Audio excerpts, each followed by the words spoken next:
selon une tendance qui est assez communément répandue, les droits de l'homme éclipseraient les droits fondamentaux d'origine nationale. Ils auraient ainsi vocation, en quelque sorte, à les remplacer, à se substituer à la protection qu'octroie le droit national. Cette vision n'est pas exacte. Les rapports entre les droits fondamentaux et les droits de l'homme sont effectivement souvent méconnus et incompris. Et pour comprendre cette articulation, il faut aborder deux perspectives. La première est une perspective de subsidiarité et l'autre une perspective de complémentarité. Pour répondre à cette interrogation, s'agissant des rapports entre les droits de l'homme et les droits fondamentaux, il faut rappeler que les droits de l'homme tendent à assurer le respect de la dignité humaine à travers la garantie collective de certains droits individuels particulièrement vulnérables, particulièrement menacés, ayant fait l'objet de nombreuses violations au cours de l'histoire. Donc, dans cette perspective, la vocation des droits de l'homme, ce n'est pas de remplacer les systèmes nationaux de protection des droits fondamentaux, mais peut-être un peu plus subtilement ou un peu plus finement d'assurer simplement un seuil minimal de protection et d'instituer un plus petit dénominateur commun aux États parties aux instruments internationaux qui les garantissent en faveur du respect de la dignité humaine. Autrement dit, les droits de l'homme, et le propos est vraiment central pour toute la suite du cours, les droits de l'homme sont dotés d'une dimension subsidiaire par rapport aux droits fondamentaux. Alors, cette subsidiarité, elle se décline sur deux plans. Sur un plan quantitatif et puis aussi sur un plan qualitatif. Sur le plan quantitatif, les droits de l'homme existent en nombre limité. Ils n'ont pas vocation à englober l'entier des facultés ou des comportements humains qui sont appréhendés par les droits fondamentaux. Il existe donc, au niveau des États, des droits fondamentaux garantis, protégés par leurs droits constitutionnels, qui ne trouvent pas nécessairement d'équivalent sur la scène internationale. Pour prendre un exemple, la Constitution colombienne garantit le droit des enfants à une alimentation équilibrée. Ou bien, autre exemple, la Constitution fédérale suisse garantit les droits politiques, c'est-à-dire les droits démocratiques qui permettent une large participation de la population à la formation de la volonté générale dans des termes beaucoup plus étendus que ce qui découle des traités en matière de droits de l'homme. La Constitution suisse garantit également la liberté économique dans les termes suivants. À l'article 27, elle précise que la liberté économique est garantie et que cette liberté comprend notamment le libre choix de la profession, le libre accès à une activité économique lucrative privée et son libre exercice. Il s'agit d'un droit qui n'est pas garanti dans les mêmes termes à l'échelon international.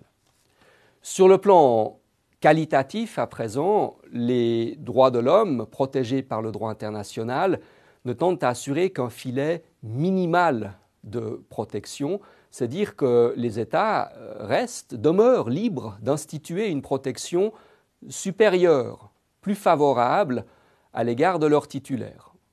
En d'autres termes, et j'allais dire tout est là, les États peuvent faire plus en matière de protection des droits de l'homme. D'ailleurs, ils sont invités à le faire via leur protection nationale en matière de droits fondamentaux, mais ils ne peuvent jamais faire moins. Si les standards de protection des droits qu'ils assurent à l'échelon national sont inférieurs à ce qui découle du droit international, alors ils violent les droits de l'homme et ils engagent leurs responsabilités sur la scène internationale. Vous voyez que cette idée de subsidiarité induit l'autre concept, celui de la complémentarité. Les deux concepts sont en réalité étroitement et même, on pourrait dire, indissociablement liés. La vocation des droits de l'homme, en effet, c'est de renforcer, en la complétant, la protection nationale des droits fondamentaux à travers, d'une part, une garantie de standards minimaux, comme nous l'avons vu, et d'autre part, au moyen d'un contrôle supra-étatique visant à permettre l'exercice d'un droit de regard extérieur au sérail national quant au respect des droits en cause. La physionomie qui découle de ces principes d'articulation fait que ce sont les États qui veillent prioritairement à la protection des droits fondamentaux et des droits de l'homme, et ce sont eux qui garantissent et qui mettent prioritairement aussi en place les mécanismes et les procédures destinées à rendre ces droits effectifs.